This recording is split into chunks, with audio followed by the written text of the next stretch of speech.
Update on Sudan.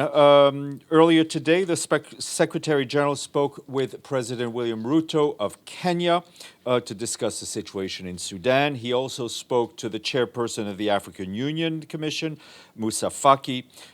During that discussion, it was decided that the Secretary General will attend a virtual meeting tomorrow on Sudan, which is convened and bringing together the Chairperson of the African Union, the Secretary General of the Arab League, and also the Executive Secretary of IGAD and other relevant organizations.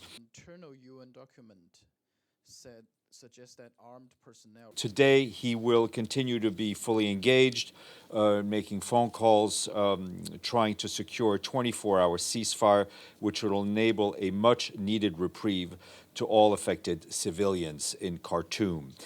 Meanwhile, on the ground, his representative in Sudan, Volker Perthes, continues to engage with the parties, key Sudanese leaders and member states in trying to secure an immediate de-escalation to the fighting and obviously working in concert with the Secretary General on a 24-hour ceasefire.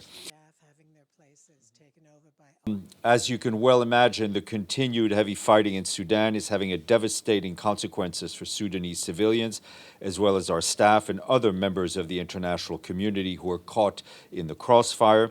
We reiterate to the parties to the conflict that they must respect international law. They're obliged to protect civilians and ensure the safety and security of all United Nations and associated personnel, as well as their premises, our assets, and trapped civilians must be able to receive assistance, access essential supplies, and evacuate to safer zones as needed. We desperately need that humanitarian pause so the wounded and sick civilians can reach hospitals. People in Khartoum have been unable to safely leave their homes to buy food and other essential items for days. The humanitarian response in Sudan remains severely hampered. Attacks against aid workers, looting of humanitarian facilities must stop now. It is only 5.5% funded, the appeal, so could this just become a... Humanitarians must be able to safely carry out their work. Aid agencies must be able to safely move staff, replenish critical supplies. Meanwhile, we are worried that Sudan's healthcare system could completely collapse. Hospitals need additional staff, they need additional supplies, and they need additional blood supplies.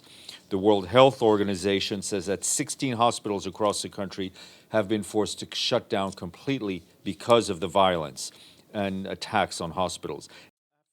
Did you hear from Paulina? 9 of these hospitals are in the capital, Khartoum. A further 16 hospitals, including in Darfur states, could close soon due to staff fatigue and lack of supplies. It goes without saying that we condemn all attacks on health professionals, on facilities and ambulances, which is putting even more lives at risk. These are flagrant violations of international law, and they must stop.